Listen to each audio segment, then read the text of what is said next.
ఆజ్ఞను ఇచ్చి స్థలము సిద్ధము చేయ వెళ్ళనే, ఆత్మను పంపి తన శక్తితో నింపి తనకు సాక్షులుగా మనల చేసనే.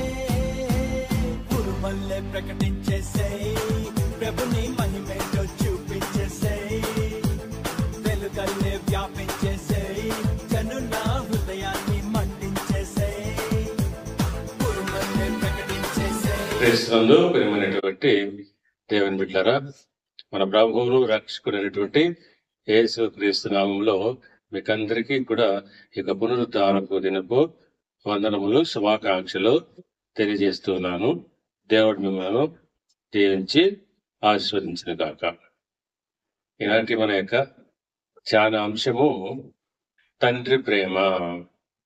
మూల వాక్యము లూకాసు వార్త 15వ అధ్యాయము 20వ వచనము. వాడింకా దూరముగా ఉన్నప్పుడు తండ్రి వానిని చూచి కనికిరపడి పరిగెత్తి వాని మెడ మీద పడి ముద్దు పెట్టుకొను. దేవుడు తన పరిశుద్ధ వాక్యము దీవించును గాక. ఆమేన్. చిన్న ప్రార్థన చేసుకుందాం. మమ్మల్ని మిక్కిలిగా ప్రేమించిన మా ప్రియ పరలోకపు తండ్రి, మీకు వందనాలు, కృతజ్ఞతాస్తుతి, స్తోత్రమయ్య.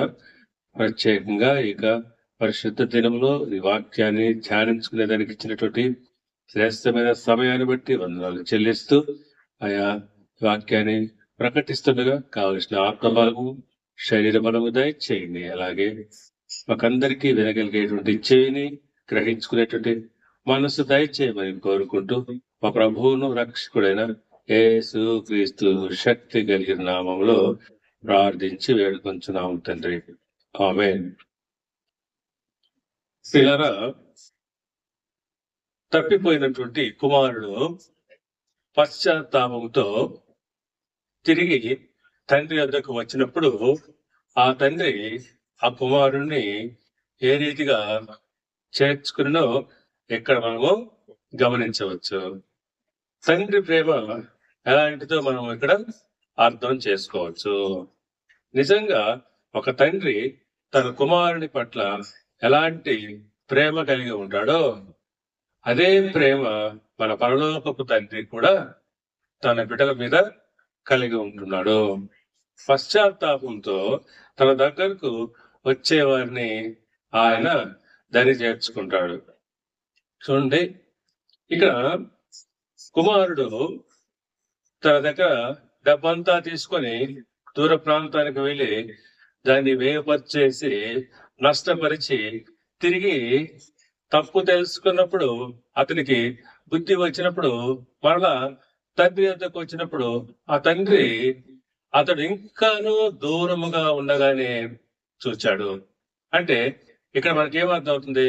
తండ్రి తన కుమారుడి కోసం వెయిట్ చేస్తున్నాడు, ఎదురు చూస్తున్నాడు. అంటే ఎప్పుడెప్పుడు తన కుమారుడు తన తప్పు తెలుసుకొని తిరిగి తన దగ్గరకు వస్తాడనేటువంటి ఎంతో ఆశతో ఆ తండ్రి ఎదురు చూస్తూ ఉన్నాడు. కుమారుడు ఆయన ఆశించిన రీతిగా తప్పు తెలుసుకొని తన దగ్గరకు వచ్చేటువంటి ఆ యొక్క సందర్భాన్ని చూచినప్పుడు ఆ తండ్రి ఎంత ఆశతో వాడు ఇంకా దూరంగా ఉండగానే ఆయన కనికరపడి అన్నాడు. కనికరపడి పరిగెత్తి వారి మెడ మీద పడి ముద్దు పెట్టుకొను అంటాడు. అవును, ఇక్కడ తండ్రి ఉన్నటువంటి ఆ స్థానంలో నుంచి ఆయన పరిగెత్తుకొని కుమారుడి దగ్గరకు వెళుతున్నాడు. ఇక్కడ 3 విషయాలు మనము జాగ్రత్తగా గమనించాలి. మొదటిది కనికరపడి, రెండవది వాని మెడ మీద పడి, మూడవది ముద్దు పెట్టుకునడం. ఈ యొక్క 3 విషయాలను మనము ఈరోజు ధ్యానం చేద్దాం.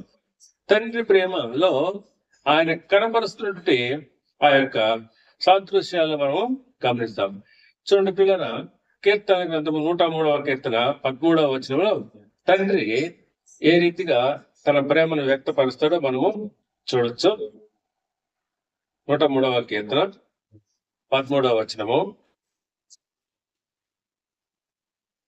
తండ్రి తన కుమారుల ఎడల జాలిపడినట్లు యెహోవా తన యందు భయభక్తులు గల వారి ఎడల జాలిపడును.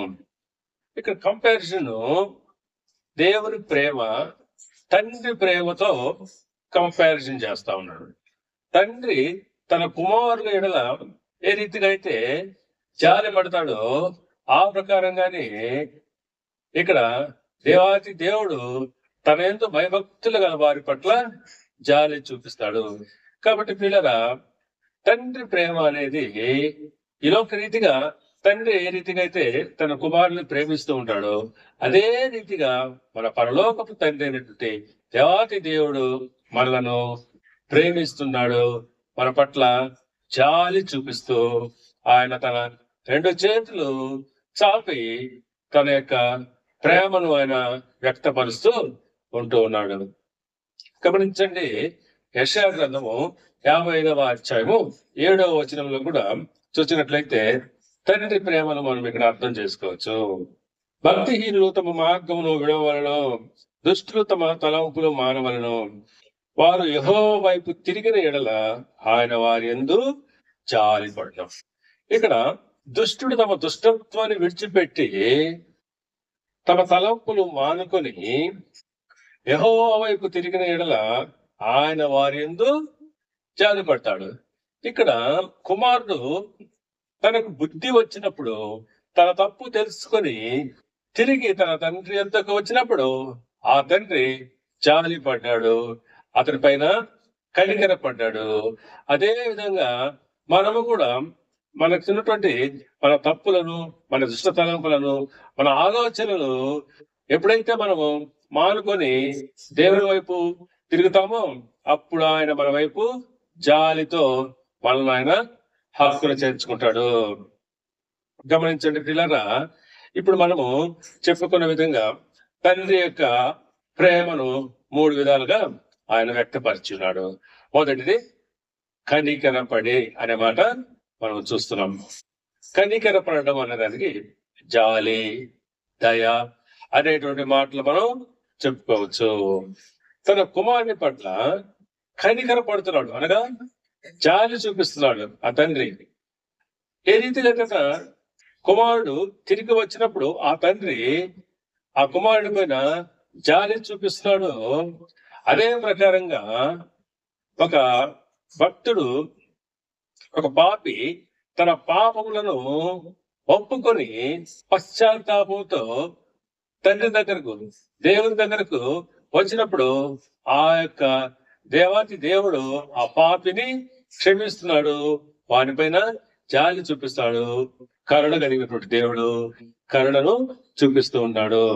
అందుని బట్టి ఇక్కడ తండ్రికి ఉన్నటువంటి ప్రేమలో మొదటి లక్షణం ఇక్కడ కనికరము. అదే కనికరం అనేటువంటిది దేవునిలో మనము చూస్తున్నాము. గమనించండి ప్రియులారా, కొన్ని లేఖనాలు మనం గమనిస్తాము.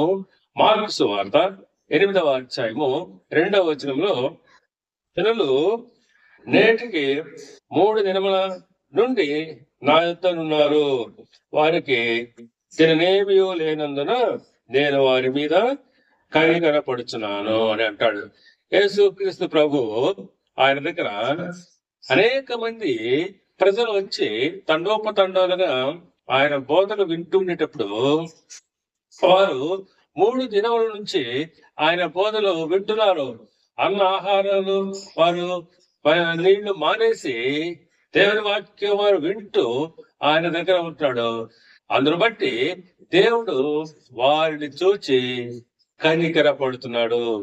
ఈయన కనికరము కలిగినటువంటి దేవుడు అని మనము అర్థం చేసుకోవాలి. గమనించండి, యెహెజ్కేలు గ్రంథము 18వ అధ్యాయము 23వ వచనాన్ని మనము గమనించినట్లయితే, దుష్టులు మరణము నొందుట చేత నాకేమాత్రమైన సంతోషము కలుగునా, వారు తమ ప్రవర్తనను దిద్దుకుని బ్రతుకుటే నాకు సంతోషము. ఇదే ప్రభువుగా యెహోవా వాక్కు. చూడండి పిల్లగా, దేవుడు యెహెజ్కేలు ప్రవక్త ద్వారా అంటున్నాడు, దుష్టులు మరణము నొందుట నాకేమాత్రము సంతోషము కలుగునా.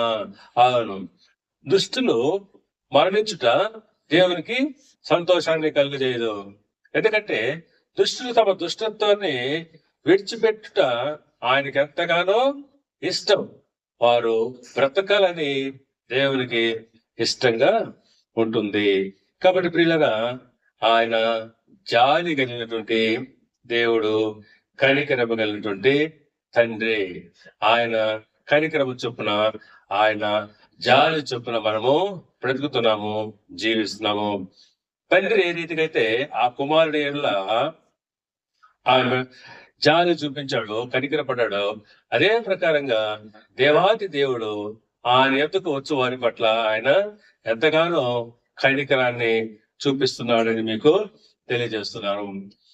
అదే విధంగా రెండవ అంశము, మెడ మీద పడి ఆ తండ్రి వారిని చూచి పరిగెత్తి వెళ్ళి వారి మెడ మీద పడి అనమాట. ఇక్కడ మెడ మీద పడడం అంటే ఆలింగనం చేసుకోవడం, కౌగిలించుకోవడం, హత్తుకోవడం. ఇది ఎవరు చేయగలుగుతారు? ఎవరికైతే ఎక్కువ ప్రేమ ఉంటుందో వారు ఈయన ప్రకారంగా చేయగలరు.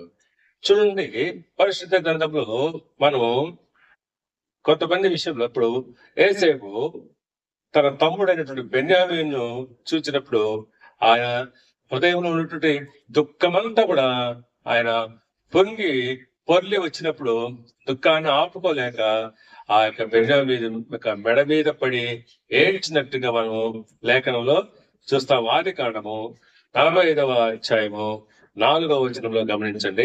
ఇది ప్రేమకు సాదృశ్యము. చూడండి, 45వ అధ్యాయము 4వ వచనం. అంతటా యోసేపు నా దగ్గరకు రండి తన సహోదరులతో చెప్పినప్పుడు వారు అతని దగ్గరకు వచ్చిరి. అప్పుడు ఐగుప్తునకు వెళ్ళినట్లు మీరు అమ్మి వేసిన మీ సహోదరుడైన యోసేపును నేనే అని అక్కడ ఆయన చెప్తూ ఆయన తన దుఃఖాన్ని అంతా కూడా ఆపుకోలేక బెన్యామీను తన తమ్ముడైనటువంటి బెన్యామీను యొక్క మెడ మీద పడి ఏడ్చినట్లుగా మనము ఇక్కడ లేఖనాల్లో గమనించవచ్చు. ఆ ప్రకారంగానే 46వ అధ్యాయము 29వ వచనంలో నాకు తండ్రిని చూసినప్పుడు యోసేపు తన తండ్రి కూడా ఐగుప్తు దేశానికి తీసుకురాబడ్డప్పుడు యోసేపు అతని తండ్రిని ఎంతో కాలంగా ఆ యొక్క దూరమైనటువంటి తండ్రిని చూసినప్పుడు అతని యొక్క హృదయంలో ఉన్నటువంటి ఆ వేదన, దుఃఖము ఒక్కసారిగా పెళ్ళొప్పికినప్పుడు అతడు చేసిన పని మనం ఇక్కడ గమనించవచ్చు. యోసేపు తన రథమును సిద్ధము చేయించిన తన తండ్రి అయిన ఇశ్రాయేలును ఎదుర్కొనుటకు గోషెనుకు వెళ్ళి అతనికి కనబడెను.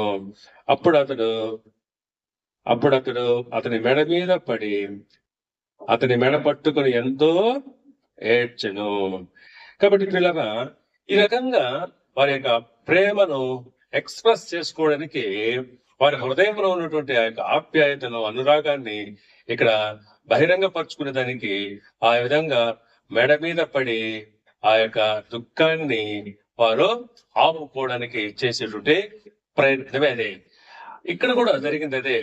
ఆ యొక్క కుమారుడు దూరముగా ఉండగానే తండ్రి ఎంతో వేదన ఎదురు చూస్తున్నాడు. ఆయన హృదయంలో ఎంతో బాధ ఉంది. తన కుమారుడు రాక కోసం ఎదురు చూస్తున్నాడు. ఆ వేదన ఎప్పుడైతే కుమారుడు దగ్గరకు వచ్చాడో ఇంకా ఇతరుల ఆతృత పెరిగిపోయి పరుగెత్తుకొని కుమారుడు కంటే ముందుగానే వెళ్ళి అతని మెడ మీద పడి గట్టిగా కౌగిలించుకొని ఏడ్చి కూడా ఉండొచ్చు. కాబట్టి ఇక్కడ అతన్ని ఆ దుఃఖాన్ని ఆపుకోలేక చేసేటువంటి ప్రయత్నమే అది. ఆ ప్రకారంగానే దేవాది దేవుడు తన దగ్గరకు వచ్చేటువంటి ఆ యొక్క పాపులను ఆయన అంతగా ప్రేమించి వారి మెడ మీద పడి వారిని ఆలింగనము చేసుకుంటాడని మీకు ఈ యొక్క వాక్యం ద్వారా నేను మీకు తెలియజేస్తున్నాను. తర్వాతగా మూడవదిగా ముద్దు పెట్టుకొనడం అనే మాట రాయబడింది. ముద్దు అనేది హృదయ సంబంధమైనది, అనగా ప్రేమకు సాదృశ్యంగా ఉంటుంది. ఇక్కడ ఎంతగా ప్రేమిస్తామో అంతగా హత్తుకొని ఉంటాము. ముద్దు కూడా పెట్టడానికి వారు ఇష్టపడతారు. చూడండి, లూకాసు వార్త 7వ అధ్యాయము 45వ వచనంలో ఇక్కడ మనకు ఒక స్త్రీని గురించి యేసు ప్రభు చెప్తున్నాడు. నీవు నన్ను ముద్దు పెట్టుకొనలేదు గాని నేను లోపలికి వచ్చినప్పటి నుండి ఈమె నా పాదములు ముద్దు పెట్టుకొనుట మానలేదు. ఇక్కడ యేసు ప్రభుల వారు ఆ సీమోను యొక్క ఇంట ఉన్నప్పుడు అక్కడికి ఒక స్త్రీ వచ్చి ప్రభు పాదాలను పైన అత్తరు అభిషేకం చేసి ఆయన పాదాలు కన్నీటితో పాదాలు కడిగి తల వెంట్రుకలతో తుడిచి ఆయన పాదాలను ఆమె ముద్దాడినట్టుగా అక్కడ మనము చూస్తాము. ప్రభు అంటాడు, ఆమె విస్తారముగా నన్ను ప్రేమించింది కాబట్టి ఆమె విస్తారమైన పాపాలు క్షమించబడ్డాయి. కాబట్టి ఇక్కడ కూడా తండ్రి కుమారుడి పట్ల ఉన్నటువంటి ప్రేమకు గుర్తుగా ఆయన కుమారుణ్ణి ముద్దు పెట్టుకుంటున్నాడు, అతని పాపాలను క్షమిస్తున్నాడు, అతన్ని దగ్గరికి చేర్చుకుంటున్నాడు. కనుక ప్రియులారా గమనించండి, వాస్తవానికి ఇక్కడ కుమారుడికి జరగాల్సింది ఏంది? న్యాయంగా అతనికి దెబ్బలు పడాలి. అంటే ధనాన్నంతా వేయింపరిచి తిరిగి తన దగ్గరకు వచ్చిన కుమారుడి పట్ల ఆ తండ్రి చూపాల్సినటువంటి కఠినంగా వ్యవహరించాల్సిన పరిస్థితి కదా అతనికి. తన్నులు, తిట్లు, ఇది వాస్తవానికి జరగాల్సింది. కానీ దానికి బదులుగా ఆ కుమారుడికి ఏం దొరికాయంటే ప్రేమ దొరికాయి, ముద్దులు దొరికాయి. ఎంత గొప్ప భాగ్యము! ఈ రోజుల్లో ఏ తండ్రి అయినా కూడా కుమారుడు ఎంత ఎటువంటి వాడైనప్పటికీ, ప్రేమలు ఉన్నప్పటికీ వారిని మందలిస్తారు, తిట్టుతారు, కొడతారు, ఇక రకరకాలుగా వారి పట్ల చూపిస్తారు. కానీ ఇక్కడ ఈ తండ్రి ఆ కుమారుడిని ఏమాత్రం ఒక్క మాట కూడా అనలేదు. అతని మెడ మీద పడి అతన్ని ముద్దు పెట్టుకున్నాడు. కాబట్టి ప్రియులారా ఇక్కడ మనం గమనించాల్సింది, ఒక పాపి దేవుని దగ్గరకు తిరిగి వచ్చినప్పుడు ఆ పాపి పట్ల ఆ దేవుని యొక్క ప్రణాళిక, ఆయన ప్రేమ ఈ రీతిగా ఉంటుంది అని మీకు తెలియజేస్తూ ఉన్నాను. ముగించుకుందాము. ఇక్కడ తండ్రి తన కుమారుల పట్ల కనబరిచినటువంటి ఈ 3 విధములైనటువంటి ఆప్యాయత ఆయన ప్రేమకు నిదర్శనంగా ఉంటుంది. ఆ ప్రకారంగానే దేవుని ప్రేమ మన పట్ల ఉన్నది. ఏ విధంగా ఉన్నది గమనిస్తే ఎఫ్ఎస్సి పత్రిక దేవుని ప్రేమ గురించి మనకు అక్కడ చూపిస్తాడు. ఎఫ్ఎస్సి 2:1 దేవుని ప్రేమ ఎలాంటిదో మనం గమనించవచ్చు. ఎఫ్ఎస్సి 2:1 మీ అపరాధముల చేతను పాపముల చేతను మీరు చచ్చిన వారై ఉండగా ఆయన మిమ్మును క్రీస్తుతో కూడా బ్రతికించారు. ఇక్కడ దేవుని ప్రేమ గురించి అపోస్తలుడైన పౌలు గారు చక్కగా వివరిస్తా ఉన్నాడు. మీ అపరాధముల చేతను పాపముల చేతను మీరు ఎటువంటి స్థితిలో ఉన్నారు? చచ్చినటువంటి స్థితిలో ఉన్నటువంటి మనలను క్రీస్తుతో పాటుగా బ్రతికించెను. క్రీస్తు ఏ రకంగా మనందరి నిమిత్తము చనిపోయి తిరిగి లేచెను, ఆ ప్రకారంగానే మన పాపముల నిమిత్తం మనము చనిపోయి మరలా మనం తిరిగి క్రీస్తుతో పాటు పునరుత్థానముగా అవుతున్నాము. అనగా మనము పాపరహితులముగా మార్చబడుతున్నామని దీని అర్థము. అనగా ఇందులో క్రీస్తు ప్రేమ, దేవుని ప్రేమ అనేది ఉంది. ఆయన ప్రేమను బట్టే.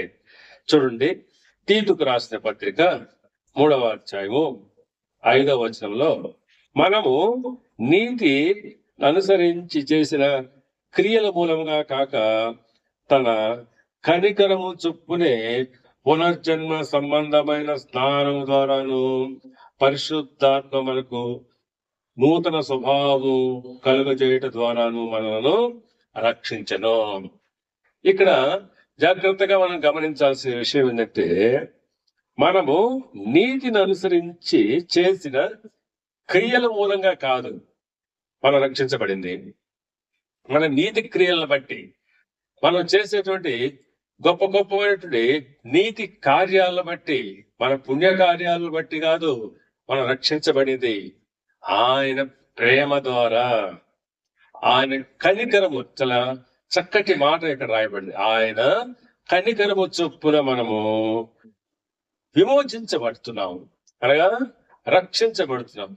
కనుక ప్రియులరా, ఇక్కడ క్రీస్తు ఆయన కనికరము, దయ, ప్రేమ చొప్పున మనమందరము కనికరింపబడ్డాము, విమోచించబడుతున్నాము.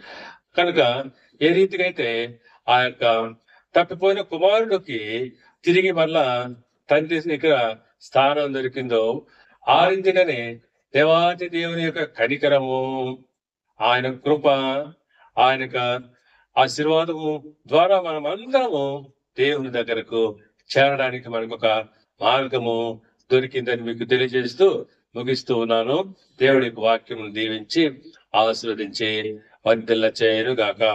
ఆమేన్. ఎప్పుడు మన పరమ తండ్రి అయిన దేవుని ప్రేమయు, ఆయన కుమారుడును మన రక్షకుడైన యేసు క్రీస్తు యొక్క కృపయు, పరిశుద్ధాత్మ దేవుని యొక్క అన్యోన్య సహవాసము, సమాధానము, శాంతి మనందరికీ కలుగును గాక. ఆమేన్.